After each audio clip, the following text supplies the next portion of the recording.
Abra a sua Bíblia no Evangelho de João, capítulo 8.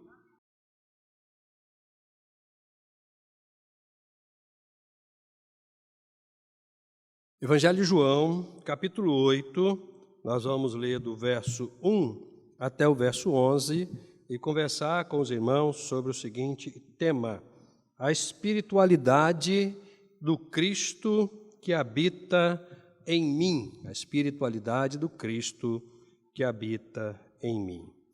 Você pode acompanhar a leitura pela TV ou pela sua versão, não tem problema. Fique à vontade. Vamos ler, então, Evangelho de João, capítulo 8, do 1 ao 11.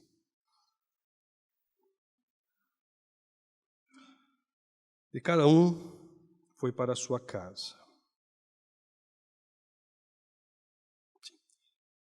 Mas Jesus seguiu para o Monte das Oliveiras.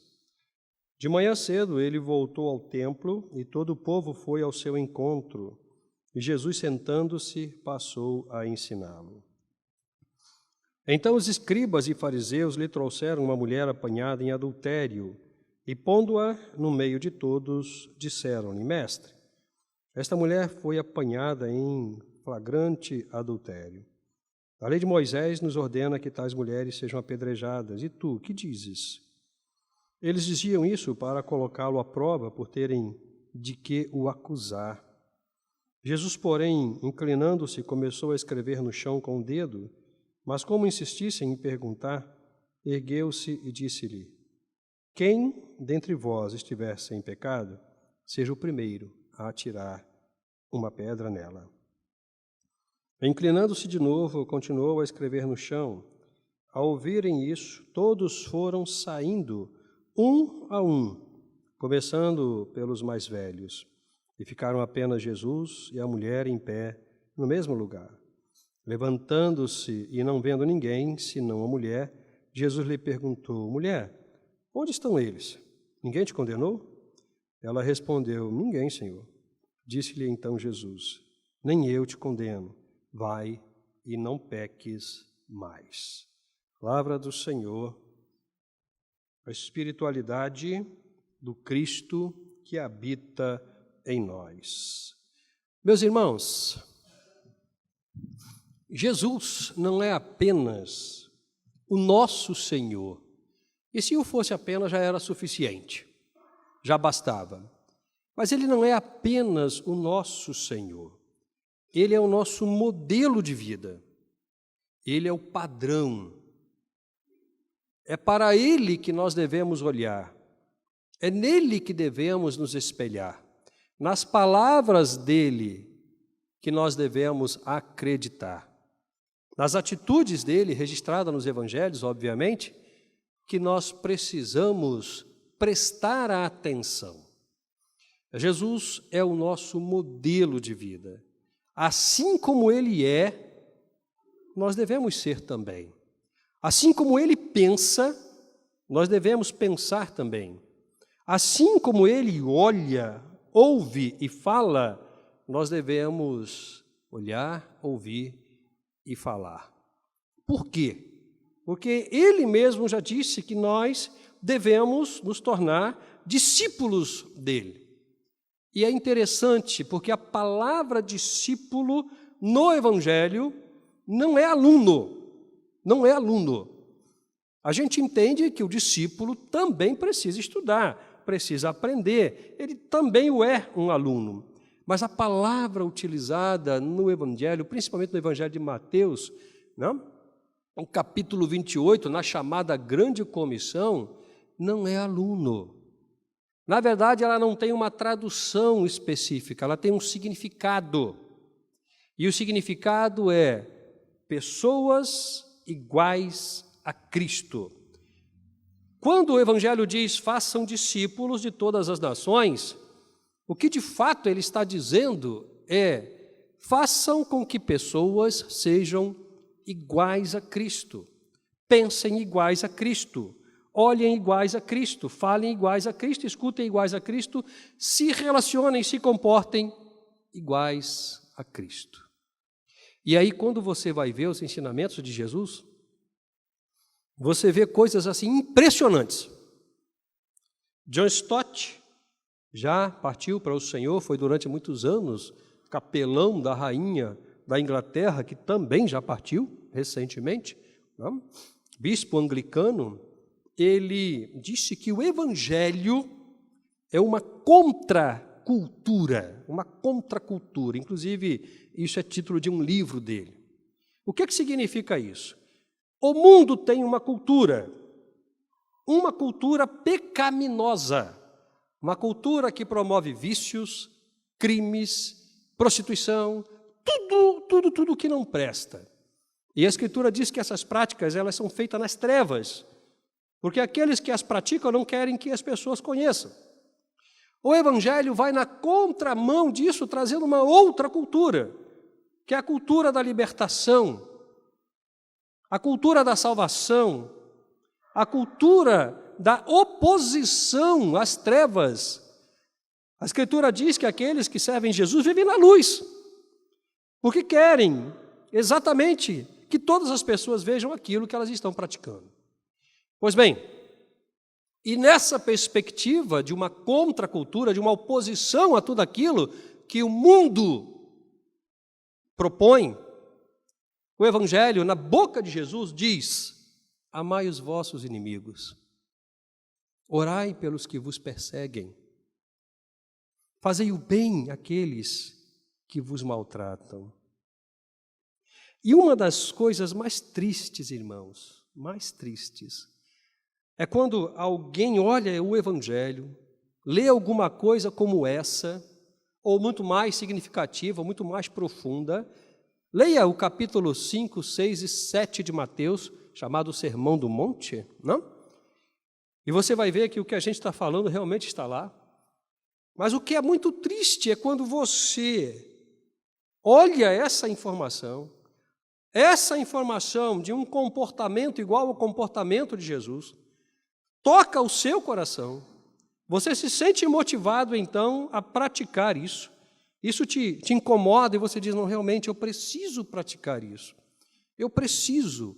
Isso tira o seu sono e te faz pensar bastante e dizer: não, eu tenho que ser como Jesus, eu tenho que caminhar como Jesus, eu tenho que amar como Jesus, eu tenho que perdoar as pessoas que me maltratam e que me magoam e que me perseguem, eu tenho que amá-las, eu tenho que estar com elas, eu tenho que cuidar delas, mesmo que elas me maltratem. E alguém vem e te censura, critica, te chama de bobo, diz que está errado, que você não deve fazer isso. Não deixa você ser igual a Cristo. Não é, porque esse tipo de atitude já revela que não é. Deixa você se preocupar em ser igual a Jesus Cristo.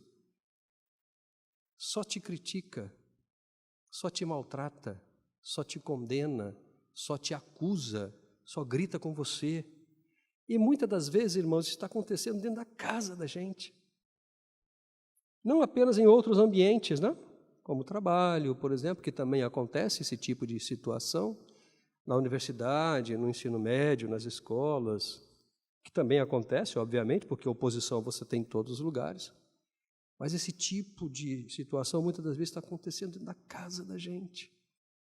É o pai que não deixa o filho se preocupar com Jesus, é o filho que não deixa o pai se preocupar com os ensinamentos do Cristo, é a esposa que não deixa o esposo querer ser melhor, melhorar, ter uma vida melhor com Cristo Jesus, porque acha que não é assim que funciona. Porque não consegue, o coração não alcança aquilo que o coração do esposo, ou o contrário, né, já alcançou. E aí critica, censura, grita. Isso traz uma situação muito delicada para a gente, muito delicada. E aí na caminhada ministerial você conversa com pessoas, casais, filhos, que estão desanimados dos seus relacionamentos familiares. É o esposo que não quer mais sair com a esposa, é a esposa que não aguenta mais o esposo, é o filho que não aguenta mais o pai. É complicado, porque o pai só sabe gritar com ele. O pai só sabe maltratá-lo. O pai nunca o valoriza. É só grosseria, só grosseria, só gritaria, acusação. Eu queria pedir a você, em nome do Senhor Jesus, por tudo que é mais sagrado nos céus e na terra, é um direito seu ser desobediente. Lamentavelmente. Mas é um direito seu ser desobediente. Mas me deixa obedecer. Me deixa obedecer. Me deixa eu me preocupar com Jesus. Me deixa eu me preocupar com a palavra de Jesus. Me deixa. Eu sei que eu não sou perfeito, nós não somos perfeitos. Nós vamos errar. Vamos errar. Mas me deixa. Me dá a liberdade, me dá o direito de obedecer Jesus. E eu peço a você que obedeça também, que se preocupe com isso também. Mas se você ainda não conseguiu, eu vou orar por você. Mas me deixa amar aquele que me odeia. Me deixa fazer bem aquele que me persegue e me maltrata. Me deixa. Me deixa caminhar com o meu inimigo.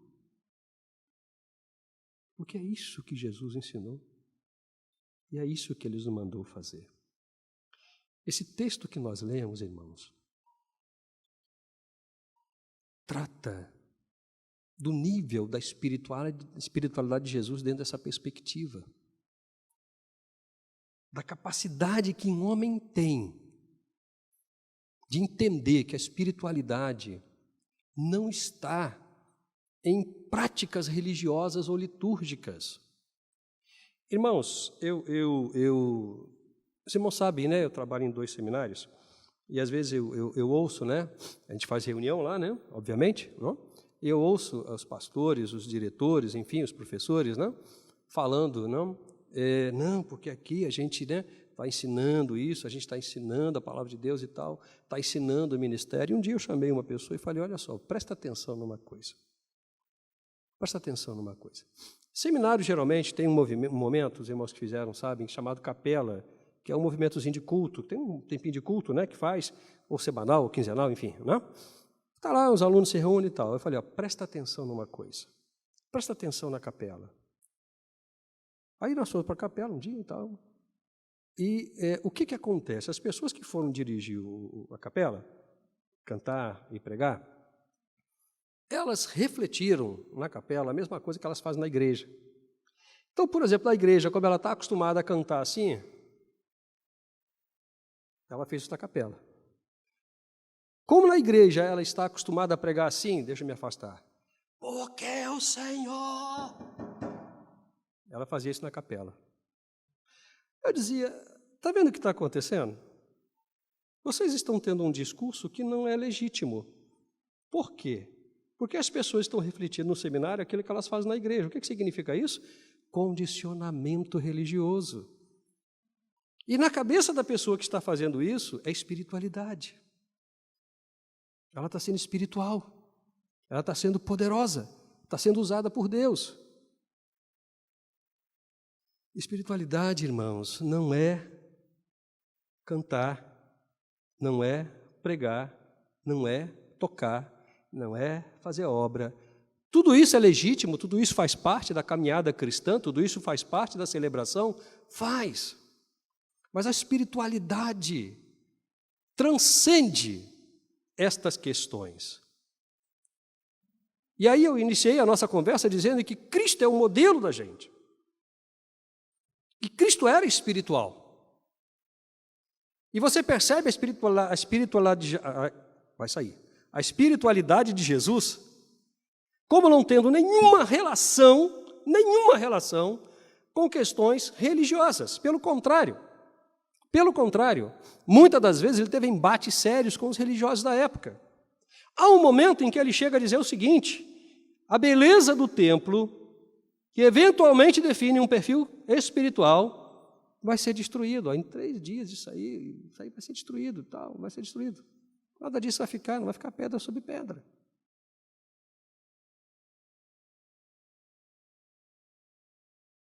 E aí você olha para Jesus, num texto como esse, e vê coisas impressionantes que identificam não apenas o nível, mas o significado da espiritualidade de Cristo. Primeira coisa, Jesus tinha uma grande preocupação em ensinar às pessoas as verdades do reino de Deus. Luiz acabou de orar aqui, fez uma oração belíssima, sou grato a Deus pela vida dele. Tivemos, antes do culto, uma conversa muito agradável, interessante e importante. Ele orou: Senhor, ajuda a gente a aprender. Escola Bíblica Dominical disponibiliza todos os meios possíveis para que os professores melhorem. Nós temos o CTL aí que ajuda, né, a construir, a liderança está funcionando, alguns irmãos se importaram. Nós temos trazido pastores de fora que têm falado a mesma coisa que os pastores de dentro. A mesma coisa, o discurso não é novo. E Jesus estava, por quê? Porque Jesus estava preocupado com que as pessoas de fato aprendessem aquilo que é correto. Lembra que o profeta falou a respeito do povo? Por que o povo perece? Por falta de conhecimento. O povo tinha culto, o povo tinha celebração, o povo tinha sacrifício, e um dia Deus falou: eu não quero isso. Quem pediu isso para vocês? Se o coração de vocês não conhece a verdade, se vocês não aprenderam nada, o que eu quero de vocês é que vocês cuidem das viúvas, cuidem dos órfãos, cuidem dos necessitados, distribuam as rendas de forma exatamente igual, para que ninguém tenha falta de nada, cuide dos doentes. Jesus tinha uma grande preocupação em que as pessoas aprendessem as verdades do reino de Deus, que ele ensinava. Se ele ensinou a se relacionar bem com as pessoas, é bem que nós devemos nos relacionar, mas para isso nós precisamos aprender. Então, a primeira característica da espiritualidade de Jesus é o aprendizado.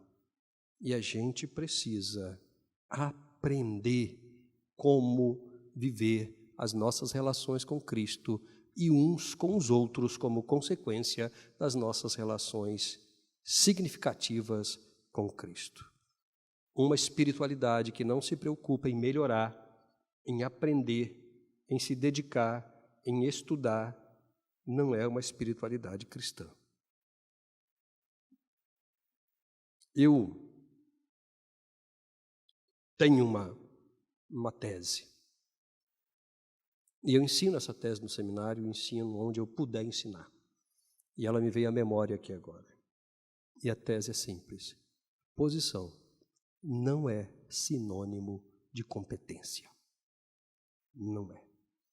Você tem muita gente simples que é muito mais competente que muitos doutores que estão em determinadas posições. Haja vista o que está acontecendo com o nosso país. Haja vista o que está acontecendo com o nosso país. Mas nós precisamos orar pela nossa nação. Posição não é sinônimo de competência. Competência se constrói. Competência não cai do céu pronta. Competência se constrói com aprendizado, com conhecimento. E a igreja tem disponibilizado meios. Pode disponibilizar mais? Pode, claro, e vai, sim, com certeza, no tempo certo. Mas o aprendizado é uma característica fundamental da espiritualidade de Jesus. E se ele habita em nós, nós precisamos desenvolver sensibilidade e desejo por aprender. Ah, pastor, mas eu não tenho mais idade para ir para a faculdade. Eu não estou falando disso. Eu não estou falando disso. Se bem que meu sogro está com mais de 70 anos, já fez farmácia, e eu sei de muitos irmãos aí, idosos, que estão entrando na faculdade, estão estudando, mas eu não estou falando disso. Eu estou falando de aprender isso aqui, ó. Palavra de Deus, que é o que de fato é importante para a gente. O que de fato é importante para a gente. Segunda característica da espiritualidade de Jesus: sensibilidade para perceber o nível de moralidade do meu semelhante. Jesus, quando foi apertado ali, ele disse o seguinte: vocês estão dizendo para mim que precisam apedrejar essa mulher, porque a lei diz isso. E a lei sempre vem carregada de radicalidade. Costumes, tradições, sempre vem carregado de radicalidade, e a radicalidade tira a flexibilidade e a sensibilidade do nosso coração. A gente quer ser tão certo, tão correto, que a gente esquece de ser misericordioso e bondoso. Mas Jesus foi enfático, disse: tudo bem, tudo bem. Então faz o seguinte: quem não tem pecado, atira a primeira pedra. Quem nunca errou, atire a primeira pedra. É interessante perceber, tem uma brincadeira, né? Os irmãos já devem ter passado por isso, uma brincadeira simples, né? Com relação ao acusador, que é a famosa brincadeira, né? Aí você tem 3 dedos apontando para você, um apontando para cima, estabelecendo juízo, e um só apontando para quem você está acusando. É uma brincadeira que pode ser traduzida num significado muito importante para a gente. O fato de que nós também erramos. E se nós somos carentes de misericórdia e de perdão, o outro também é. O outro também é. Ah, mas eu não adultero, mas fala mentira. Mas eu não fumo e não bebo, mas é caluniador, acusador.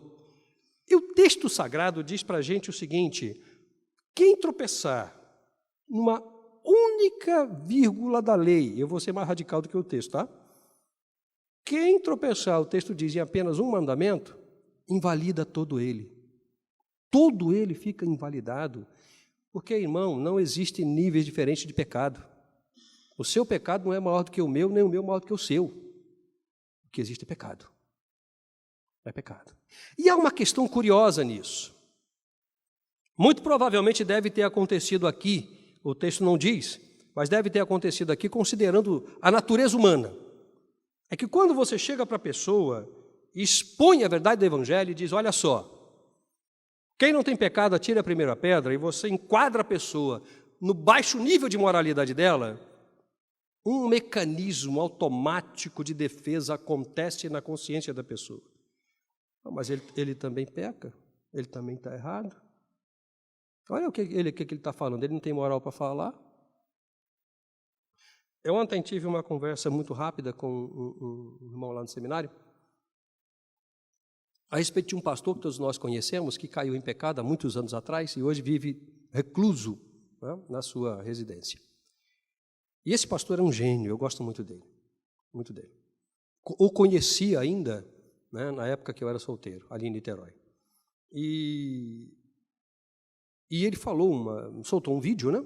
E falou uma coisa muito importante. E aí a pessoa disse: mas ele pecou. Eu falei: sim, pecou. Olha que coisa interessante, irmãos. Parece que não existe preocupação com o tempo para acusação. Ele pecou, tem mais de 25 anos isso. Ele já foi perdoado pela igreja, já resolveu a vida dele, e a gente ele pecou. Olha como a necessidade da acusação só conhece um tempo presente. Eu disse para aquela pessoa o seguinte: meu querido, ele pecou. Eu o conheci na época, inclusive, que ele pecou. Na verdade, eu conheci bem antes disso. Caminhei com ele algum tempo na Aliança Bíblica Universitária. Porém, a verdade não está condicionada à moralidade do ser humano. Se não, um abraço, irmãos. Um abraço. A verdade deixaria de existir, porque nós pecamos. A verdade é verdade em si mesma, ela não depende da minha moralidade. Eu posso ser um tremendo pecador e falar a verdade. A verdade não deixa de ser verdade porque eu sou um adúltero, porque eu sou um viciado, porque eu sou um ladrão. O dia que a verdade depender da moralidade do homem, a verdade acaba. A verdade acaba. E Santo Agostinho falou uma coisa muito importante: toda verdade é a verdade de Deus. Logo, toda mentira é a mentira do diabo. A espiritualidade de Jesus conhecia muito bem o coração das pessoas e trabalhava em cima dessas realidades e dizia: meu querido, entenda uma coisa, você é igual a ele. Você pode não ter praticado adultério, mas você é tão pecador quanto ele. Evita a necessidade sintomática, que pode ser diabólica ou patológica, de acusar.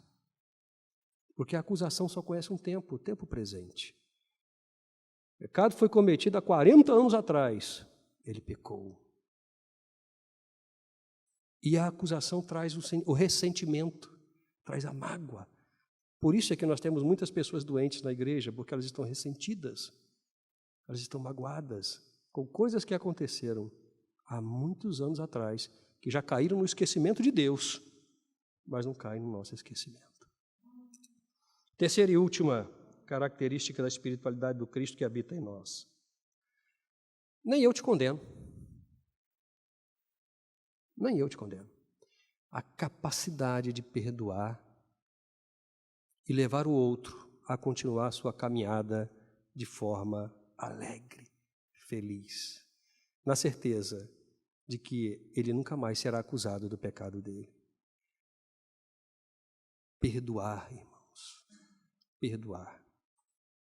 A espiritualidade do Cristo que habita em nós é uma espiritualidade perdoadora. O perdão, ele tem a capacidade não apenas de restabelecer os laços, interpessoais, mas de colocar paz no coração do outro. Se eu te perdoei, meu irmão, você está em paz. Vai em paz, seja feliz, celebre a Deus. Até porque, irmãos, o primeiro perdão que alcança um arrependido não é o meu, é o de Deus. Porque todo pecado é contra Deus. Eu pequei contra o pastor Roberto. Tá, mas antes eu pequei contra Deus. Porque Deus me mandou viver bem com ele e eu desobedeci à lei de Deus. Mas quando o pastor Roberto me perdoa, ele libera o meu coração e a minha vida para que eu vá em paz e viva bem. Celebre, seja alegre. Então, queridos, a espiritualidade do Cristo que habita em nós, ela conhece o verdadeiro valor do perdão e o que o perdão pode fazer na vida de uma pessoa. Se você quer ser espiritual como Cristo, se dedique a aprender os ensinos de Jesus. Tenha sensibilidade para entender que o outro é exatamente igual a você. Você não é melhor do que ele. E aprenda a perdoar. Aprenda a perdoar. A nossa ética não pode ser maior do que os valores do reino de Deus. Não pode. Não pode. Senão, a gente se torna uma pessoa cruel. E uma pessoa cruel mata a vida do outro. É por isso que a gente tem dificuldade de relacionamento. Porque a gente está tão preocupado em acusar, em apontar a vida do outro, o pecado do outro, o erro do outro, com base numa ética pessoal, que é muito maior do que os valores do reino de Deus. Ninguém aguenta isso, irmãos. Casamentos estão sendo destruídos. Relacionamento entre pais e filhos estão sendo destruídos. Pessoas estão ficando doentes emocionalmente, espiritualmente e fisicamente também, porque simplesmente não conseguem entender a espiritualidade de Cristo e viver essa espiritualidade. Vamos seguir Jesus. Vamos obedecer Jesus. Vamos amar Jesus e praticar o que Jesus nos ensinou, porque isso é espiritualidade. Amém?